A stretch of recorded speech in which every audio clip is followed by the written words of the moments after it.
ముందుగా అందరికీ స్వామి సన్నమయ్య పండి. నా పేరు Surya. Welcome back to my channel.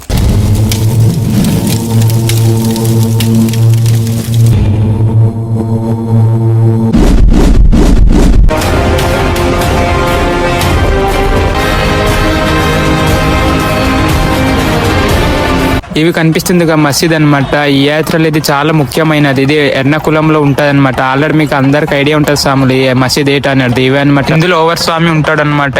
దాని ఆపోజిట్ లో మనకు ద్వారం కనిపిస్తుంది. లోపలైతే ఇప్పుడు మనం అయితే వెళ్ళాలి. ఇప్పుడైతే ద్వారం లోపల నుంచి అయితే వెళ్తున్నాం. అక్కడైతే అయ్యప్ప స్వామి టెంపుల్ ఉంటుంది. ఆ స్వామిని దర్శించుకున్న తర్వాత ఏంటనేది మీకు అయితే చెప్తాను. అలా ముందుకు వెళ్ళేసరికి అయితే మనకైతే అయ్యప్ప స్వామి టెంపుల్ కనిపిస్తుంది. ఇవే అనమాట అయ్యప్ప స్వామి టెంపుల్. లోపల అయితే అయ్యప్ప స్వామిని దర్శించుకొని వచ్చిన తర్వాత అయితే మనం అయితే వేసలేసుకొని ఆడుకుంటా అనమాట. అయ్యప్ప స్వామి టెంపుల్ కి వెళ్ళాలి. అంతకన్నా ముందైతే ఈ మసీద్ కనిపిస్తుంది. ఆ మసీద్కి వెళ్ళి దర్శించుకుందాం. ఈ మసీద్ స్టోరీ అయితే ఇప్పుడైతే మనం అయితే తెలుసుకుందాం. ఎందుకు వచ్చారు ఇక్కడ, ఎందుకు స్వామి వారు అందరు దర్శించుకుంటారు అనేది తెలుసుకుందాం. ఇప్పుడు అందరు మసీద్ అంటారు కానీ ఇది మసీద్ లో అనిపించదు. ఎందుకంటే స్వామి అందరు వచ్చైతే ఇక్కడ టెంకాయలు కొడతారు. మసీదులో అయితే కొబ్బరికాయలు కొట్టారు కదా, అదనమాట. ఇప్పుడైతే మనం దీని స్టోరీ అయితే తెలుసుకుందాం. ఓవర్ స్వామి అనేవాడు ఇతను ఒక బందిపోటు. కేరళ ప్రాంతం మొత్తాన్ని ఇతని ఆధీనంలో ఉండేది. చాలా మంది అమాయకులను చంపేవాడు. ఇతను పాండురాజుతో యుద్ధానికి వెళ్ళేవాడు. కానీ ఎప్పుడు వెళ్ళినా సరే పాండురాజుతో ఓడిపోయేవాడు.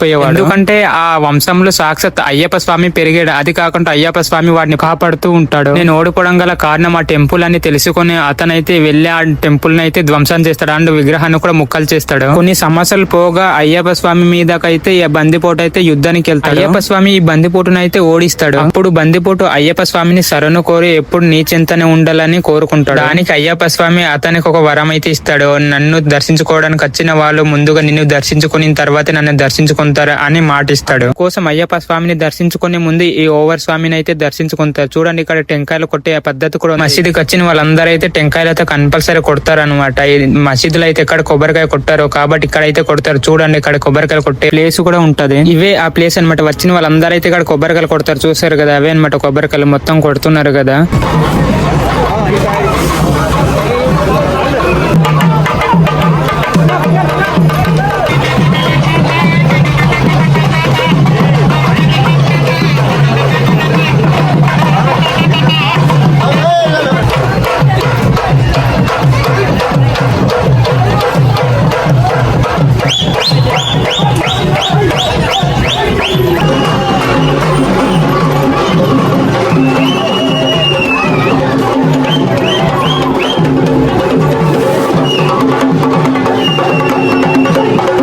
స్వాములందరూ కలిసి అయితే పేర్దోలాడుకున్నట్టు ఈ ప్రదేశానికి అయితే వచ్చాము. ఈ ప్రదేశం లోపలైతే మనం ఇక్కడే మనం అన్ని అయితే విడదీసేయాలి. అంటే మన వేసలు మొత్తం అయితే వదిలేసి ఆ తర్వాత ఫ్రెష్గా స్నానం చేసి అయ్యప్ప స్వామిని అయితే దర్శించుకోవాలి. మీకైతే లోపల వెళ్ళి చూపిస్తాను. చూడండి లోపలైతే ఇలా ఉంటది. చాలా మంది స్వాములు అయితే అయ్యప్ప స్వామి దగ్గర అయితే వచ్చే చూడండి వేసలు వేసుకుని అయితే అందరూ ఎలాగో కనిపిస్తున్నారు అనేది కనిపిస్తుంది. ఇదే అనమాట అయ్యప్ప స్వామి టెంపుల్. ఇప్పుడైతే మూస్తున్నారు దర్శించుకుందామంటే. చాలా టైం అయిపోయింది కాబట్టి మూస్తున్నారు. ప్రజెంట్ అయితే ఇక్కడ అయితే దర్శించుకోలేకపోతున్నాం. ఇప్పుడైతే మేము స్నానం చేసి మొత్తం రెడీ అయితే ఇక్కడ నుంచి అయితే మేము స్నానం చేయడానికి అయితే నదిలోనే వెళ్ళచ్చు, లేకపోతే పక్కన కుళాయిలు ఉంటుంది. ఆ కుళాయిలోనే స్నానం చేస్తాం. ఇంట్లో ఎక్కడ స్నానం చేసినా ఏం కాదనమాట. వీలుంటే ఎంత తొందరగా రెడైతే అంత మంచిది. ఇక్కడ నుంచి అయితే మళ్ళీ చాలా దూరం వెళ్ళాలి కాబట్టి. నా వెనకాల చూడండి కన్యాస్వాములు కూడా చాలా మంది స్వాములు అయితే ఉన్నారు. అలాగే చాలా మంది స్వాములు ఉన్నారు. ఇప్పుడు స్నానం చేసి అయితే మేమైతే రిటర్న్ అయితే వెళ్ళిపోతున్నాం. పార్కింగ్ ప్లేస్ లోకి అయితే వెళ్తున్నాం. చూడండి చాలా మంది స్వాములు అయితే వెళ్తున్నారు అక్కడ. స్వామి సన్నమయ్య పండి. ఇప్పుడే పంబకి వచ్చాము. చూడండి పార్కింగ్ ఎంత ఉందో. ఇక్కడ నుంచి అయితే మేము 4 కిలోమీటర్లు అయితే శబరిమల నడుచుకుని వెళ్ళాలి. కనిపిస్తుందిగా ఇవే అనమాట పార్కింగ్ ప్లేసెస్. స్వాములు చూడడానికి అయితే చిన్నది కనిపించచ్చు, చీకట్లో కనిపించట్లేదు. కానీ చూడడానికి అయితే చాలా పెద్దవి అనమాట. దారి అయితే అస్సలు గుర్తుండదు, అంతలా ఉండదు. చాలా మంది స్వాములు అయితే వచ్చారు. ఎంత టైం దర్శనం అవుతుందో తెలియదు.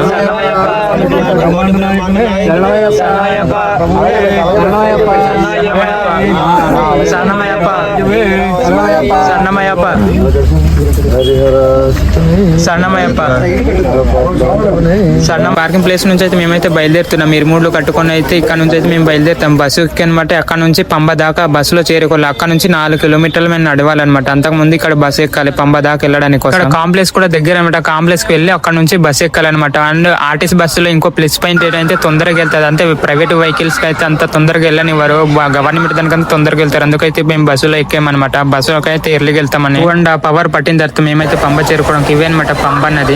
కొత్త వరకు కనుక ఎవరైనా నా ఛానల్ చూస్తుంటే కింద ఉన్న సబ్స్క్రైబ్ బటన్ నొక్కి పెట్టుకోండి. నేను పెట్టే ప్రతి వీడియో మీ దాకా చేరుతుంది, నాకు కొంచెం సపోర్ట్ గా ఉంటుంది. అండి స్వాములు ఎంత మంది స్నానం చేస్తున్నారు అనేది పంబ నదిలో. చాలా మంది కుక్కర్లు అయితే పుట్టించారు. పంబ నదికి మునిగితే ఏదో రోగాలు వస్తుంది ఇదని, అదంతా ఒట్టిగద్దలు అనమాట. ఇక్కడ చూడండి చాలా మంది స్వాములు ఉన్నారు, వాళ్ళకి ఎవరికి ఏం కాలేదు. ఈ పంబ నదిలోనే ఇంత మంది స్వాములు ఉంటాయి, ఇంకా పైనకైతే ఇంకెంత మంది ఉంటారో. అంతే దర్శనానికి ఎంత టైం పడుతుందో అనేది భయంగా ఉంది స్వామి. ఎందుకంటే ఇక్కడ చూస్తేనే అర్థం అయిపోతుంది ఇంత మంది స్వాములు ఉన్నారంటే ఇంకా పైనకి ఎంత మంది స్వాములు ఉంటారు.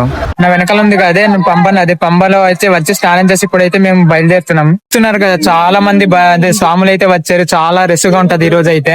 చూద్దాం ఎంత టైం అవుతుంది అంటే అంత స్వామి సాధన మొత్తం ప్రెస్ అప్ అయిపోతే రిమోట్లు అయితే నెత్తినెట్టుకుని అయితే ఇక్కడ నుంచి అయితే మేమైతే బయలుదేరుతున్నాం స్వాములు. అంతకన్నా ముందైతే మేము బుక్ చేసుకున్న టికెట్లు అంటే అయితే ఇక్కడ చూపించాలి ప్రదేశంలో. ఇక్కడ చూపించిన తర్వాత మనం అయితే లోపల అయితే వెళ్ళడానికి అవుతుంది, లేకపోతే ఎంట్రీ లేదనమాట. అందుకని ఈ టికెట్లు అయితే కంపల్సరీ ఉండాలి. ఇంతకు ముందు ఆధార్ కార్డు ఉండదు, ఇప్పుడైతే ఇది టికెట్లు అంటే ఉంటే సరిపోద్ది. ఇక్కడ అది స్కానింగ్ చేసుకున్న తర్వాత ఇక్కడ నుంచి అయితే మెట్లెక్కి అయితే బయలుదేరుతున్నాం స్వాములు. చూడండి స్వాములు అయితే ఎంత మంది ఉన్నారు. మాతో పాటు ఇంకా మిగతా స్వాములు కూడా అదే రోజు ఎరుముళ్ళు కట్టుకున్నట్టున్నారు. చూడండి చాలా మంది స్వాములు ఉన్నారు. మెల్లే కొద్దటే ముందైతే ఫస్ట్ వినాయక స్వామి అయితే కనిపిస్తాడు. ఆ స్వామిని అయితే కొంచెం సేపు దర్శించుకుని తర్వాత అప్పుడైతే మనం ప్రయాణిద్దాం. చాలా బాగుంటది చూడండి. దర్శించుకొని వెళ్ళడం వల్ల చాలా మంచిది అనమాట. వెళ్తూ చూడు పండాల రాజు, అలాగే ఇక్కడ చరిత్ర మొత్తం అయితే బొమ్మల రూపాల్లో మనకైతే వివరించారు. చూస్తున్నారు కదా, ఇది చూడడానికి అయితే చాలా బాగుంటది. మనం వెళ్ళేటప్పుడు అయితే చాలా బాగా అనిపిస్తుంది అనమాట. అలా కొంచెం ముందుకు వెళ్ళాక ఇక్కడ ఒక టెంపుల్ అయితే ఉంది. మేము వెళ్ళడానికి అయితే ఇవైతే మూసినారు. ఏ టెంపుల్ అనేది మాకు ఐదే లేదు. ఇప్పుడైతే ఇక్కడ నుంచి బయలుదేరాలి, చాలా టైం అయిపోద్ది, లేట్ అవుతుంది. అందుకని ఇక్కడ నుంచి అయితే బయలుదేరుతున్నాం. చూడండి స్వాములు చాలా మంది స్వాములు అయితే ఉన్నారు. కన్యాస్వాములు అలాగే చిన్న స్వాములు మొత్తం అయితే చాలా మంది ఉన్నారు. చూస్తున్నారు కదా. ఇంకా మనం అయితే శబరిమల చేరుకోవడానికి 3.4 km అయితే ఉంది.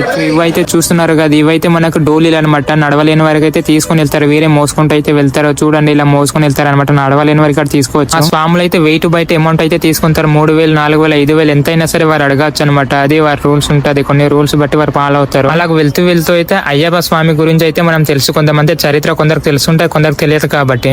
ఆల్మోస్ట్ దగ్గర వచ్చేసి 2.5 km నడిస్తే వెళ్ళిపోయినట్టు మనం. అయ్యప్ప స్వామి గురించి అయితే షార్ట్ గా అయితే తెలుసుకుందాం, పూర్తి కాకుండా. అంటే పూర్తి వీడియో అంటే చాలా లాంగ్ అయిపోద్ది. అదే కాకుండా నాకు తెలిసిన విధంగా అయితే నేను చెప్తాను. ఇది కరెక్ట్ కాదు అనేది మీకే తెలియాలి స్వాములు, సరేనా? నాకు తెలిసింది అయితే నేను అయ్యప్ప స్వామి గురించి చెప్తాను.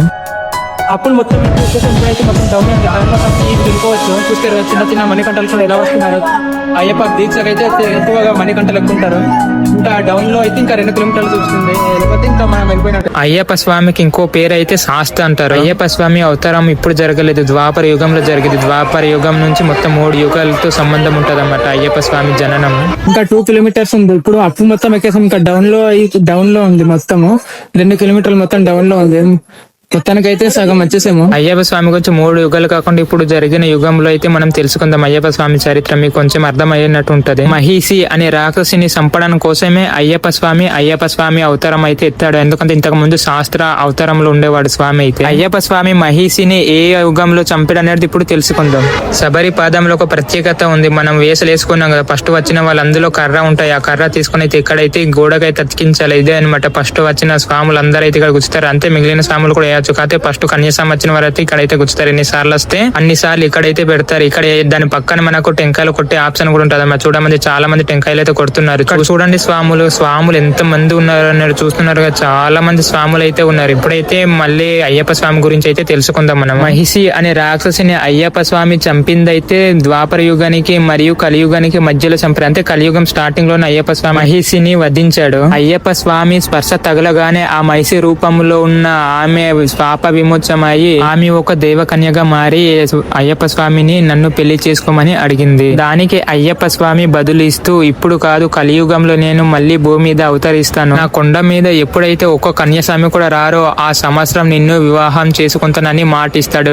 అంతలోగా నువ్వు నా సన్నిధిలోనే ఉండని అభయం ఇస్తాడు అయ్యప్ప స్వామి. ఆ తర్వాత అయ్యప్ప స్వామి అయితే కలియుగంలో జన్మిస్తాడు. రాజుకు కుమారులు ఉండాలి. వేట కోసం వెళ్తే అయ్యప్ప స్వామి కనిపిస్తాడు. అయ్యప్ప స్వామిని తీసుకుని వచ్చి పెంచుకుంటారు. అయ్యప్ప స్వామిని రాజు చేద్దామంటే అతను అయ్యప్ప స్వామి దానికి అంగీకరించాడు. భూమి మీద అవతరించడం గల కారణం వేరేది ఉందని చెప్పి ఒక బాణం తీసి ఇవి ఎక్కడైతే గుచ్చుకుంటుందో అక్కడ నాకు దేవాలయం నిర్మించండి అని చెప్పి అక్కడ నుంచి వెళ్ళిపోతారు. శబరిమల స్వామి అయితే వెలిసారు. చూడండి స్వాములు ఇక్కడ 18 మెట్లు ఎక్కడానికి స్వాములు అందరూ ఎంత లైన్లు ఉన్నారో చూడండి. దూరంగా కనిపిస్తుంది అవేనమాట 18 మెట్లు. ఈ 18 మెట్లు ఎక్కాలంటే 41 రోజులు దీక్ష చేయాలి. ఈ 18 మెట్లకు ఒక్కొక్క ప్రత్యేకత ఉంది, చూపిస్తాను. 18 మెట్లు గల ప్రత్యేకత ఏంటి అని. ఈ టెంపుల్ కున్న ప్రత్యేక వల్ల అమ్మాయిలకి ఇక్కడ రానివారు. ఒక్కొక్క మెట్లుకున్న ప్రత్యేక ప్రత్యేకత ఇప్పుడు చూడండి. కామం 1వ మెట్టు, క్రోధం 2వ మెట్టు, 3వ మెట్టు లోభం, 4వ మెట్టు మోహం, 5వ మెట్టు మదం, 6వ మెట్టు మత్సర్యం, 7వ మెట్టు దంభం, 8వ మెట్టు అహంకారం, 9వ మెట్టు నేత్రములు, 10వ మెట్టు చెవులు, 11వ మెట్టు నాసిక, 12వ మెట్టు జిహ్వ, 13వ మెట్టు స్పర్శ, 14వ మెట్టు సత్వం, 15వ మెట్టు వచ్చేసి తపనము, 16వ మెట్టు వచ్చేసి రాజ, 17వ మెట్టు వచ్చేసి విద్య, 18వ వచ్చేసి అవిద్య. ఈ 18 అంబడి ఎక్కైతే అలా ముందుకెళ్ళాలి స్వాములు, అలా ముందుకెళ్తే మనం టెంపుల్ ముందుకెళ్తాం. అప్పుడు మనం అయ్యప్ప స్వామిని దర్శించుకోవచ్చు. నేనైతే చాలా పుణ్యం చేసుకున్నట్టున్నాను. 18 మెట్లు కూడా తాకైతే ఎక్కి చాలా సంతోషం అనిపించింది. ఇప్పుడైతే మీకు అయ్యప్ప స్వామిని అయితే చూపిస్తాను. అయ్యప్ప స్వామి నిజ స్వరూపం ఇప్పుడు చూపిస్తాను. చూడండి, అయ్యప్ప స్వామి కనిపిస్తుంది. అదే అనమాట మా శబరిమలలో ఉన్న అయ్యప్ప స్వామి. అయ్యప్ప స్వామి అలంకరించిన తర్వాత అయితే ఇలా కనిపిస్తారు. చూడండి, ఓం శ్రీ స్వామియే శరణమయ్యప్ప. శబరిమలలో మొట్టమొదటగా సాక్షాత్ శ్రీ పరశురాముడే విగ్రహ ప్రతిష్ఠ అయితే జరిగిందని శాస్త్రాలలో కూడా ఉన్నాయి.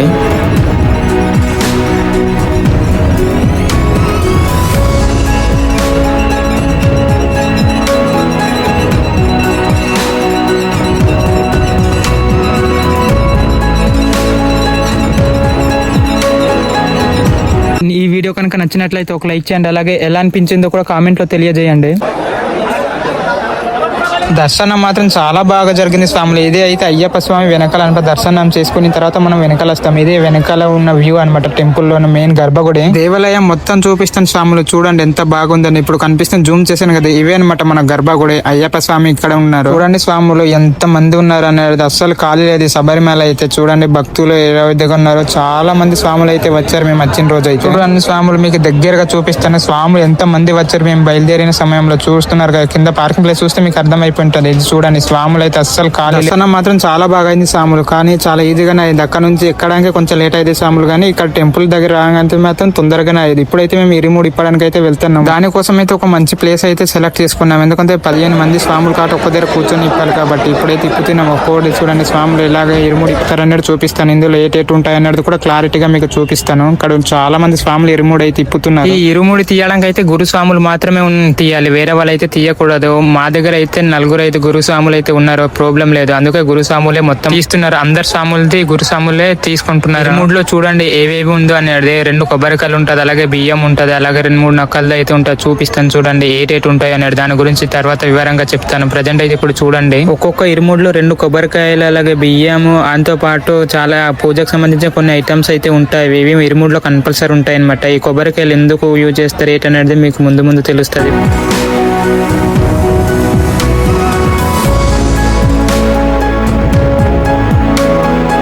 మొట్టమొదటికి ఇరుముడిలో ఉన్న ఒక కొబ్బరికాయ అయితే తీసుకుని ఒక రాయి అయితే దాంతో తీసి పగలగొడతారన్నమాట కొబ్బరికాయని. ఎందుకంటే ఇందులో నెయ్యి వేసి ఉంటారు. అది నెయ్యి గడ్డ కట్టిందో అయితే నార్మల్ గా ఉందని చూస్తారు. ఇరుముడిలో ఉన్న ఇంకో కొబ్బరికాయ తీసి అయితే పక్కన పెడతారు. అలాగే ప్రతి ఒక్క స్వామి అయితే ఇరుముడిలో మొత్తం తీసి ఒక కొబ్బరికాయ మాత్రం, అదే నెయ్యి వేసిన కొబ్బరికాయ మాత్రం కంపల్సరీ పగలగొట్టారు. మరి అందులో ఒక పాత్రలో అన్ని కొబ్బరికాయలు నెయ్యి అందులో ఎడతారు అనమాట. ఈ నెయ్యి కూడా మనకు తర్వాత ఉపయోగపడుతుంది. ఇరుముడు తీయడానికి కూడా చూడండి స్వాములు ఎంత మంది స్వాములు ఉన్నారో. చాలా మంది స్వాములు, అస్సలు కాలేదు, కూర్చోడానికి కూడా కాలేదు. అంత మంది స్వాములు అయితే ఉన్నారు, చూసారు కదా. కాకపోతే చాలా మంది స్వాములు కూడా వస్తానే ఉన్నారు, చూస్తున్నారు కదా. ప్రతి ఇరుముడిలోనూ బియ్యం కట్టి ఉంటారు కదా, బియ్యం అన్ని ఒక్క దగ్గర పోసి కలిపేసి అనమాట. ఇప్పుడు ఒక్కొక్క స్వామికి అయితే కొంత అయితే బియ్యం అయితే రెడీ చేస్తాం. మళ్ళీ ఒక దాంట్లో కొబ్బరికి, ఒక దాంట్లో బియ్యం తీసుకొని వెళ్ళి ఇక్కడ మెట్లు కనిపిస్తుంది. ఆ మెట్లకి ఇప్పుడు మాలిక పురోత్తమ టెంపుల్ కి అయితే వెళ్తాము. ఇవే అనమాట మాలిక పురోత్తమ టెంపుల్. ఇప్పుడు ఇందాక ఒక కొబ్బరికాయ పగలొట్టాం, ఇంకో కొబ్బరికాయ ఇరుముడు ఉంటాయి. ఇరుముడిలో ఉన్న కొబ్బరికాయ అనమాట. ఆ టెంపుల్ చుట్టూరా మనం 3 సార్లు చేతితో అలా దొర్లించి వదిలేయాలి అనమాట. చూడండి స్వాములు, చాలా మంది స్వాములు అయితే కొబ్బరికాయను అయితే అలా దొర్లిస్తున్నారు. ఇప్పుడు మనం కూడా లేట్ చేయకుండా అయితే కొబ్బరికాయను అయితే దొర్లించుదాం. చాలా మంది స్వాములు కూడా వచ్చేవచ్చు. చూడండి ఇప్పుడు రైస్ అయితే అయిపోయింది, చాలా మంది స్వాములు వచ్చేసారు. ఏదైతే మనం అయితే కొబ్బరికాయ అయితే 3 సార్లు దొర్లించాలి. మొత్తానికైతే 3 సార్లు అయితే దొర్లించేసాను. ఇప్పుడు మా స్వాములు చూడండి దొర్లిస్తున్నారు. దొర్లించిన తర్వాత ఇప్పుడైతే మనం అమ్మవారిని అయితే దర్శించుకుందాం. అమ్మవారిని దర్శించుకో ముందు మనం అయితే ఒక పని చేయాలి. ఏంటంటే మనం పూజ కోసం కొన్నాం కదా కొన్ని సామాన్లు ఈ అమ్మవారి దగ్గర. అవి అయితే కొన్ని అందులో కొన్ని బట్టల పీసులు ఉంటాయి. అవి అయితే టెంపుల్ ఆకుల మీద అయితే విసిరాలి, అవి పడకుండా అనమాట విసిరేయాలన్నమాట. అవి కిందకి రాకుండా ఉంటే చాలు అనమాట. మనం అయితే ఆ తర్వాత అప్పుడు మనం దర్శనం అయితే చేసుకోవాలి. అందరి స్వాములకు డౌట్ ఉంటది, అయ్యప్ప స్వామి బ్రహ్మచారి కదా, ఈ అమ్మవారు ఏంటి అని. మీకు అందరికి అయ్యప్ప స్టోరీ చెప్పాను కదా, అందులో ఉన్న అమ్మవారు అనమాట. అక్కడ అమ్మవారు దర్శించుకున్న తర్వాత మేమైతే రిటర్న్ వెళ్ళిపోతున్నాం. ఎగ్జామ్ అయితే మా దర్శనం అయితే కంప్లీట్ అయిపోయింది. ఇప్పుడైతే ప్రసాదాలు కొనడానికి అయితే వెళ్తున్నాం. అవి కింద ఉంటాయి చూడండి, నైట్ వ్యూ లో ఎంత బాగుందో. అయ్యప్ప స్వామి సబరిగిరి. ఇక్కడ నుంచి మనం కొంత ముందుకు వెళ్తే స్వాములు మనం అయితే ప్రసాదాలు ఉన్న కౌంటర్ లో అయితే వెళ్తాం. ఇప్పుడు ప్రసాదాలు తీసుకోవాలి కదా, రండి స్వాములు మీకు చూపిస్తాం. ప్రసాద కౌంటర్లు ఇవే అనమాట, ప్రసాదాలు తీసుకునే కౌంటర్. చూడండి చాలా మంది ఉన్నారు. ఆ పక్కన మనకు అగ్ని ఉంటాయి. మనం కొబ్బరికాయలు కొట్టాం కదా, నెయ్యితో కొట్టాం కదా, అవి అయితే ఇక్కడైతే ఈ అగ్నిలో అయితే వేయాలి. ఇక్కడ ఉన్న ఆచారం ఇవి ఎందుకు వేస్తారన్నాడు నాకు కూడా తెలియదు ప్రత్యేకించి. చూడండి 18 మెట్లు అయితే నైట్ వ్యూ కూడా ఎక్కుతున్నారు. చాలా మంది భక్తులు అయితే వచ్చారు, అదే స్వాములు అయితే వచ్చి చూస్తున్నారు కదా, అస్సలు ఖాళీ లేదు. మాలిక పురుత్తమ్మ అమ్మవారి గురించి ఇప్పుడు కొంచెం తెలుసుకుందాం. ఈ అమ్మవారి శాపగ్రస్తులయ్యే మహిషి అనే రాక్షసిగా జన్మించింది. అయ్యప్ప స్వామి వల్ల అవి మళ్ళీ పునర్జన్మను ఎత్తిందా అంటే దేవకన్యగా మారింది. అప్పుడు అయ్యప్ప స్వామిని వివాహం చేసుకోమని అడిగాక ఆయనకి అయ్యప్ప స్వామి బదులు ఇస్తూ నా కొండ మీద ఎప్పుడైతే ఒక్కో కన్యాస్వామి కూడా రారో ఆ సంవత్సరం నిన్ను పెళ్లి చేసుకుంటాను అంటాడు. స్వామి సన్నం అయిపోయింది. దర్శనం అయితే చాలా బాగా జరిగింది. ప్రజెంట్ నేనైతే శబరిమలలోనే ఉన్నాను. 18 మెట్ల అయితే మొత్తం తాకిరనమాట. అదృష్టం చాలా బాగా దర్శనం జరిగింది. 18 మెట్లు కూడా దర్శనం అయితే చాలా బాగా జరిగింది. అలాగే అయ్యప్ప స్వామి దర్శనం కూడా చాలా బాగా జరిగింది. మొత్తానికి శబరిమల యాత్ర అయితే కంప్లీట్ అయిపోయింది. అదే శబరిమల దర్శనం అయితే కంప్లీట్ అయిపోయింది. చాలా బాగా దర్శనం అయితే జరిగింది. మొత్తం ఇంకా చెప్పకలేక ఫస్ట్ టైం మానేసాను కానీ చాలా బాగా దర్శనం అయితే జరిగింది. కొబ్బరికి కొట్టి నెయ్యి తీసాం కదా స్వాములు, అవైతే ఒక్కొక్క స్వామికి కొంచెం పాత్రలో పెట్టుకొని ప్రతి ఒక్క స్వామికి ఇవ్వాలన్నమాట. అవి ఇంట్లో తీసుకెళ్లడానికి. అక్కడ నుంచి అయితే మేమైతే రిటర్న్ అయితే అయిపోతున్నాం. చూడండి రిటర్న్ కూడా చాలా మంది స్వాములు ఉన్నారు. మేమైతే ప్రసాదాలు పట్టుకొని అయితే బయలుదేరుతున్నాము. ఇక్కడతో అయ్యప్ప దర్శనం కంప్లీట్ అయిపోయింది. ఇక్కడ నుంచి మేము రిటర్న్ వెళ్ళిపోతున్నాం స్వాములు. ఈ వీడియో ఎలా అనిపించిందో కింద కామెంట్ లో తెలియజేయండి. అలాగే ఫ్రెండ్స్ ఫ్యామిలీ కూడా షేర్ చేయండి.